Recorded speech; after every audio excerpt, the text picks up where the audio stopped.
தோழர் வணக்கம். வணக்கம். நீங்க தொலைக்காட்சிகள்ல பார்த்திருப்பீங்க, பரபரப்பான ஒரு செய்தி. ஞானசேகரனுடைய அந்த வழக்கு, அண்ணா யூனிவர்சிட்டியுடைய பாலியல் வழக்குல ஆயுள் தண்டனை பெற்ற ஞானசேகரன் இப்ப ஒரு 5 நாட்களாக சிறையில ஒரு உண்ணாவிரதம் இருக்கிறாரு. ஜெயிலர் உள்ள இருக்கக்கூடிய சிறைத்துறை அதிகாரிகள் காரணமா இல்லாம என்ன அடிக்கிறாங்கன்ற ஒரு குற்றச்சாட்டை முன் வச்சிருக்கிறாங்க. குடும்பத்தில் இருக்கக்கூடிய யாரையுமே அவரை மீட் பண்ண விடல. எதற்காக இந்த மாதிரியான ஒரு சம்பவம் இந்த நேரத்துல நடந்திருக்கு? எதற்காக அப்படின்ட்டு உறுதியாக இப்போது யாரும் சொல்ல முடியாது. அதனால நானும் சொல்ல முடியாது. எதற்காக இருக்கும், இதை செய்தவர்கள் யார்? அடித்தார்கள் என்றால் அது யார் அடிச்சிருக்க முடியும்? காவல்துறை, சிறைத்துறை. ஒரு காலத்துல சிறைத்துறையும் காவல்துறையும் ஒன்னா இருந்தது. இப்ப அதை பிரிச்சுட்டாங்க. அப்ப காவல்துறை எப்படி பார்த்தாலும் அரசு, தமிழ்நாடு அரசாங்கம் அவங்க தானே. அப்ப திமுக அமைச்சரவை அவங்க தான் அதை செய்திருக்க முடியும். இதுல நம்ம யூகம் தான் செய்ய முடியும். இப்படி செய்வாங்களா அப்படின்னு பார்த்தா சில, அதாவது சமூகத்தில் கொந்தளிப்புகளை ஏற்படுத்தக்கூடும் அப்படின்னு நினைக்கிற கொலை வழக்குகள், இந்த மாதிரியான முக்கியமான வழக்குகளில் தொடர்புடையவர்களை கொல்வது என்பது இப்ப மட்டும் இல்லை, ஜெயலலிதா அம்மையார் ஆட்சி காலத்திலே நடந்தது. அந்த நுங்கம்பாக்கத்தில் ஒரு பெண் அவங்க கொலை செய்யப்பட்டது. அதுல குற்றம் சாட்டப்பட்டவர் பேரு ராம்குமார். 300 நாளுக்கு அப்புறம் சார்ஜ் ஷீட் போடணும், குற்றப்பத்திரிகை தாக்கல் செய்யணும், அல்லது அவர் இது பிணை வழங்கணும், ஜாமீன் கொடுக்கணும். 3 நாட்களுக்கு முன்னால 87வது நாள்ல அவர் மின் கம்பியை கடித்து இறந்து தற்கொலை செய்து கொண்டாருன்னு செய்தி வருது. யாருமே நம்பல. அது கொலை, மின்சாரம் பாய்ச்சி கொலை பண்ணி இருக்கலாம். கொலை பண்ணுவதற்கு பல வழிகள் இருக்குல்ல. மின்சாரம் பாய்த்து தான் அவர் இறந்தார் ராம்குமார். ஆனா மின்சாரத்தை அவராக பாய்த்து கொள்ளவில்லை, தன் உடல் மீது வேறு யாரோ, சிறையில் இருந்த காவலர்கள் யாரோ பண்ணியிருக்கிறாங்க அப்படின்னு தான் தமிழ்நாடு முழுக்க இப்போ வரைக்கும் நினைக்கிறோம்.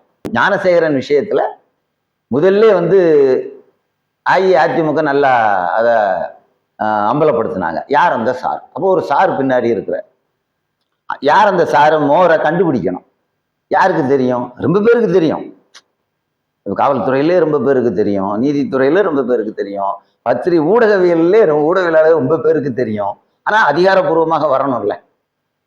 அந்த யார் சொன்னா வரும்? ஞானசேகரன் சொன்னா வரும். அப்ப ராஜசேகரனுக்கு ஆபத்து வருதுன்னு சொன்னா அவங்க அம்மா சொல்றது அதுல சந்தேகப்படுறதுக்கு நியாயம் இல்லை. அவருக்கு ஒரு மன அழுத்தத்தை கொடுத்தால் அல்லது அவரை மிரட்டினால் அவருக்கு வலிப்பு வரலாம். இது பல பேருக்கு உண்டு. அப்ப அந்த தன்மையுடையவரா இருக்கலாம் ஞானசேகரன். அப்ப இப்போது ஏன்னா, அப்ப இதுல இருந்து நான் இன்னொரு விஷயத்தை யூகம் பண்றேன். ஆகா, அவங்களுக்கு நல்லா தெரிஞ்சு போச்சு, இப்போ ஆளுங்கட்சி தோத்து போயிடும், 40-50 சீட்டுக்கு மேல பிடிக்காது என்று ஆட்சியில் இருக்கிற கட்சிக்கு அமைச்சர்களாக இருப்பவர்களுக்கு தெரிந்து விட்டது. அல்லது இவரை காப்பாற்ற தானே செய்யணும். தண்டனை கொடுத்து அவர் சிறையில் இருக்கிறாரு. அவருக்கு ஏன் எந்த அழுத்தமும் வரணும்? அவங்க அம்மா வருத்தப்பட்டு சொல்ற அளவுக்கு ஏன் அவருக்கு நெருக்கடி கொடுக்கணும் ஞானசேகரனுக்கு? அப்ப இதுக்கு பின்னால அவரிடம் உண்மை இருக்கிறது. அப்ப குற்றவாளி ஞானசேகரன் குற்றம் செய்திருக்கலாம். ஆனா அவரை விட ஒரு பெரிய புள்ளி இவரை கருவியாக பயன்படுத்தி அந்த குற்றத்தை செய்திருக்கிறது. அதான் அந்த சாரு தெரிஞ்சிடக்கூடாதுன்னு நினைக்கிறாங்க. அந்த சாரு எப்படின்னாலும் சென்னையில தானே இருக்க முடியும். இப்ப திருச்சி சேர்ந்த சாரா இருக்க மாட்டாரு, வேலூர் சேர்ந்த சாரா இருக்க மாட்டாரு, சென்னையை சேர்ந்த சாரா தான் இருப்பாரு இல்லையா? சென்னைனா மயிலாப்பூர் இருக்குது, அம்பத்தூர் இருக்குது, சைதாப்பேட்டை இருக்குது. அப்ப இதுல ஏதோ ஒரு சாரு தானே. இதுதான் இதெல்லாம் 2 விஷயம் நான் பார்க்கிறேன். அந்த சார் யார் என்று தெரிந்துவிடக் கூடாது என்பதற்காக ஆளும் கட்சி, ஆட்சியில் இருக்கும் அமைச்சரவை அவரை கொலை செய்ய முயற்சி செய்திருக்கிறார்கள். அப்ப அவருடைய உயிருக்கு இப்ப பாதுகாப்பு கொடுக்க வேண்டியது இப்பவும் எதிர்கட்சி, பெரிய கட்சி அஇஅதிமுக தான். அவங்க பேசணும். ஆனா இது இன்னொரு விஷயம். அவங்க அம்மா அழுதுட்டாங்க, பேட்டி கொடுத்துட்டாங்க. இதற்கு மேல் சுவோமோட்டோன்னு சொல்றோம் இல்லையா, தானே வழக்கை எடுப்பதுன்னு சென்னை மெட்ராஸ் ஹைகோர்ட் என்ன செய்யுது? சென்னை உயர்நீதிமன்றம் தானே எடுக்க வேண்டியதானே. அவருக்கு பாதுகாப்பு கொடுக்கணும். இவர் குற்றம் சாட்டப்பட்டது அண்ணா பல்கலைக்கழக மாணவி பாலியல் வன்கொடுமை. அந்த விஷயத்தை தானே எடுத்தாங்கல்ல. 3 பெண் காவல்துறை அதிகாரிகளை போட்டு விசாரிக்க சொன்னாங்கல்ல. அப்ப அதே மாதிரி இவருக்கு பாதுகாப்பு கொடுக்கணும்ல. இந்த விஷயத்தை நீதிமன்றம் வேறு சில சிறைக்காவது மாத்தணும்ல. இவருக்கு இங்க தாக்குதல் நடந்திருக்குன்னா நீதிமன்றம் இதை தானே எடுத்துக்கொள்ள வேண்டும். ம். மனித உரிமை அமைப்புகள் இதுல உடனே தலையிடணும். மனித உரிமை அமைப்புன்னு இங்க நிறைய இருக்குது இல்ல, பல்வேறு அமைப்புகள் இருக்குது, மதுரையில் இருக்குது. ஆளுங்கட்சியை சார்ந்த கண்ணதாசன் கூட ஹியூமன் ரைட்ஸ்ல தானே இருக்குது. ஆமா, அப்ப அவங்கள பேசணும். சிறைத்துறையில ஒரு அநியாயம் நடக்குதுன்னா அது யார் பொறுப்பு? அங்க யார் யாரை அடித்தாலுமே அரசாங்கம் தான் பொறுப்பு. இங்க இது ரொம்ப பேருக்கு புரிய மாட்டேங்குது. நம்ம மக்கள்கிட்ட இதை கொண்டு போகணும். இப்ப நான் சிறையில் இருக்கிறேன்னா, நான் மரண தண்டனை விதிக்கப்பட்டேன் என்றால் கூட நான் தற்கொலை பண்ணக்கூடாது.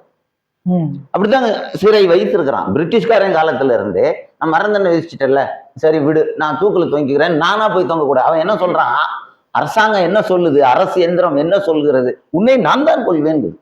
மரண தண்டனை அது ஒரு 3 மாசம் கழிச்சு நிறைவேற்ற போறேன், நான் இப்பயே செத்து போறேன், பயமா இருக்குன்னா நீ சாகக்கூடாது, நான் தான் உன்னைய கொல்லுவேன்.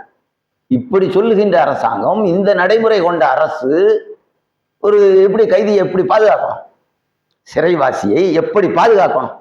அப்ப இங்க அவருக்கு தாக்குதல் நடக்குதுன்னா இது சமூகத்தின் பிரச்சனை. 8 கோடி தமிழர்கள் நாம் கொதித்தெழ வேண்டும். அதற்கான இருக்கின்ற அமைப்புகள், அதை பேசுவதற்கே இருக்கிற அமைப்புகள் எது? மனித உரிமை அமைப்புகள் இருக்கணும். அரசு சார்ந்த இது வழக்கு மன்றங்கள், நீதிமன்றங்கள். அவங்க இது ஏற்கனவே அந்த வழக்கை, இவர் சார்ந்த வழக்கு, ஞானசேகரன் சார்ந்த வழக்கை நீதிமன்றம் ரொம்ப அக்கறையா எடுத்து விசாரிச்சனாலதான் இவ்வளவு பாதி உண்மையாவது வந்தது இல்லையா? ஆனாலும் அந்த 3 பெண் காவல்துறை அதிகாரிகள் என்ன விசாரிச்சாங்க? எது ஒண்ணுமே தெரியலையே. அதுவே புதைக்கப்பட்டு விட்டதே. அப்ப அதுலயும் ஆளுங்கட்சிக்கு ஏதோ தொடர்பு இருக்கு. அப்படித்தான் நம்ம பார்க்கணும். அப்ப இது தமிழ்நாட்டின் மிக முக்கியமான மனித உரிமை பிரச்சனை. சிறைவாசிகள், சிறை வாழ்வோர், அவர்களுக்கு உரிமைகள் இருக்கு. நாம என்ன சொல்றோம்? வேற ஒன்றும் சொல்ல, சட்டப்படி செய். என்கவுண்டர்னு சொல்லுவான், அது என்கவுண்டரே இல்லை, ஃபேக்கு. என்கவுண்டர்ல குற்றவாளியே, என்கவுண்டர் 100 இதுல 95 பேர் அப்பாவிகள், போலீஸ்காரன் கொண்டுடுறான். 5 பேர் உண்மையிலே குற்றவாளிகள். அதாவது நன்றாக தெரியும். ஆனா போலீஸ்காரன்ட்ட ஏன் நீ என்கவுண்டர்ல கொன்ன, நீ கோர்ட்ல தானே நிறுத்தம்னா, கோர்ட்ல அவரு சட்டத்தில் உள்ள ஓட்டையை வைத்து தப்பித்து விடுவார், அதனால நான் கொன்னேங்கிறான். சட்டத்தில் உள்ள ஓட்டையை அடைக்கணும்னு நீ அரசாங்கத்துக்கு எழுது. இது அரசாங்கம் செய்ய வேண்டியது. அரசாங்கத்தை வலியுறுத்த வேண்டியது நாம் பொதுமக்கள். இந்தியாவின் 140 கோடி மக்களும் இது பண்ணணும். இந்த அநியாயம் பிஜேபி ஆதித்யநாத்தா, அவர் பேரு ஒரு துறவின்னு சொல்லிட்டு அவர் போலி துறவி, போலி என்கவுண்டர்ல எல்லாத்தையும் கொண்டுடுறாரு. நம்ம என்ன சொல்றோம்? சட்டப்படி செய். சட்டத்துல ஓட்டன்னா அதை நீ மாத்தலாம்ல, நீ ஆட்சியில இருக்கல்ல. விசாரணை முறையிலையும் பலகீனம் இருக்கு, சட்டத்திலையும் ஓட்ட இருக்கு, ஒத்துக்கிறோம். அதை நீ தானே மாத்தணும், நான் மாத்த முடியாத. நீ மாற்றி குற்றம் சாட்டப்பட்டவரை முழுமையாக விசாரணை செய்து சாட்சியங்களை கொண்டு அங்கே நிறுத்தி, எங்கே நீதிமன்றத்தில் நிறுத்தி, நீதிமன்றத்தின் மூலமாக தண்டனை மரண தண்டனை கூட கொடுக்கலாம். அதுவும் உயிரை எடுக்கிறது தானே. அதை விட்டு காவல்துறையே குற்றவாளியாக கூட இருக்கலாம். நீ நினைச்சு கொள்ள, காவல்துறைனா காவல்துறை தான், போலீஸ்னா போலீஸ் தான். அதுதான் ஒரு காரணம் சொல்றாங்க. காவல்துறை எங்களை தாக்க முயற்சி செய்தாரு, எங்களை கொலை பண்ண முயற்சி செய்தாரு, அதனால நாங்க உயிரை பாதுகாக்கிறதுக்காக, தற்காப்புக்காக அவனை சுட்டோம். பொய். என்கவுண்டருக்கான ரீசன் இதுதானே. தமிழ்நாட்டுல ஒரு மாநில கட்சி, அதனுடைய தலைவர் இதே சென்னை நகரத்திலே படுகொலை செய்யப்படுகிறார். அதிலே ஒருவர் குற்றம் சாட்டப்பட்டவர், அல்லது அவரே சரண்டர் ஆகுறதுன்னு சொல்லுவாங்கல்ல, அவரை என்கவுண்டர்னு சொன்னாங்க. அது முழுக்க அவங்க போலீஸினுடைய கூற்று, ஸ்டேட்மெண்ட்ல அது பொய்ன்னு தெரியுது. இவரை கூட்டு போறாங்களாம், அவர் ஏதோ சிறுநீர் கழிக்கன்ட்டு போனாராம், அங்க ஒரு துப்பாக்கி எடுத்தாராம், சுட வந்தாராம், இவங்க சுட்டாங்களா, அவங்க செத்தாங்க, அப்படிதான் சொன்னாங்க. அதுக்கு முன்னாடி இதெல்லாம் எம்ஜி ராமச்சந்திரன் காலத்திலே இது நடந்திருக்குது, நமக்கு தெரியும். அரசாங்கம் பொய் சொல்றது, போலீஸ் பொய் சொல்றது. எடப்பாடி சொன்ன பொய் தெரியாதா? தூத்துக்குடியில 2018ஆம் ஆண்டு மே மாதம் 22ஆம் தேதி 14 பேரை சுட்டு கொன்னுட்டு எடப்பாடி சொல்றாரு, நானே தொலைக்காட்சி பார்த்து தான் தெரிந்து கொண்டேன்.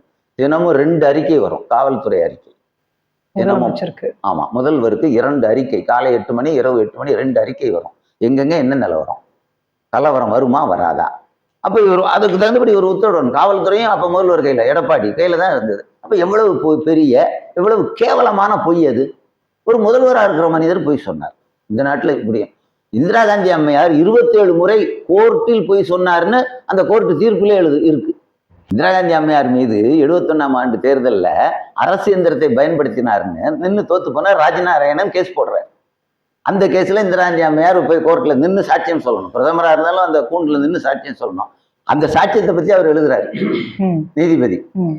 அந்த இந்திரா காந்தி தேர்ந்தெடுக்கப்பட்டது செல்லாதுன்னு அறிவிக்கிறார். எப்ப 1975ஆம் ஆண்டு ஜூன் மாதம் 12ஆம் தேதி. சரி. அதே நாள்ல தான் அப்ப அங்க தேர்தல் நடந்து இந்திரா காந்தி கட்சி தோல்வி அடைந்து மொரார்ஜி தேசாய் கட்சி வெற்றி பெறுது குஜராத் மாநிலத்துல. ஒரே நேரத்துல 2 தீர்ப்பு, ஒண்ணு மக்கள் தீர்ப்பு, ஒண்ணு நீதிமன்ற தீர்ப்பு. ரெண்டுலயுமே இந்திரா காந்தி அம்மையாருக்கு ஒரு தோல்வி. அப்ப இந்த மாதிரி நீதிமன்றங்கள் சரியாக செயல்பட வேண்டும், அதை நம்ம பார்க்கிறோம். இதுல எனக்கு இன்னும் ஒரு சந்தேகம் என்னன்னா, ஞானசேகரன் வழக்கை பொறுத்த வரைக்கும் தண்டனை அறிவிக்கப்படும். ஆமா. பட்டாச்சு. நீதிமன்றம் தண்டனை கொடுத்துட்டாங்க, 30 வருடம் ஆயுட்காலம் சொல்லிட்டாங்க. அதற்கு பிறகு ஏன் வந்து இவங்க இந்த முயற்சியை எடுக்கிறாங்க? இப்ப ஆட்சி மாற்றம் வந்தா கூட இந்த வழக்கை மறுபடியும் எடுத்து விசாரிக்க முடியுமா? விசாரிக்க முடியுமே. ஏன்னா தீர்ப்பு தான் வழங்கியாச்சு. தீர்ப்பு வழங்கினா என்ன, எப்ப வேணாலும் அவங்க எல்லாம் வந்து செய்வாங்க, விசாரிக்க முடியும். விசாரிக்க முடியும். அதுக்குதான் இவங்க பயப்படுறாங்க. இப்ப ஒரு வலுவான சாட்சியாக இருக்கக்கூடியது யார்? ஆளுங்கட்சியில வெளியே இருக்கிறவங்க, அமைச்சராக இருந்தவங்க, அமைச்சர்களுக்கு வேண்டியவங்க எல்லாம் வந்து சொல்ல மாட்டாங்க. அவங்கள வந்து நெருக்கி சொல்ல வைக்க முடியுமா? இன்னொரு ஆளுங்கட்சி வந்ததுன்னா அதுவும் முடியாது. அப்ப பலகீனமானவர் யார்? ஞானசேகரன் தான். அவர் பலகீனமா இருந்ததுன்னு அவரை பயன்படுத்திக்கிறாங்க.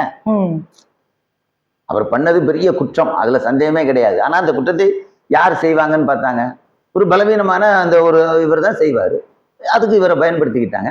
அப்ப ஆளுங்கட்சி மாறிவிட்டதுன்னா அவங்க வந்து பலகீனமான இவர் கழுத்து நெரிச்சு சொல்லு அப்படின்னு சொன்னா தங்கள் மாட்டிக்குவோம். அப்ப சமூக நீதி பேசுறோம், இதான் சமூக நீதியான்னு வந்து மக்கள் வந்து காரி உமிழ்வார்கள், தமிழ்நாட்டு மக்கள்னு தெரிஞ்சு போச்சு. அதுவும் தோல்வியும் தெரிஞ்சு போச்சு.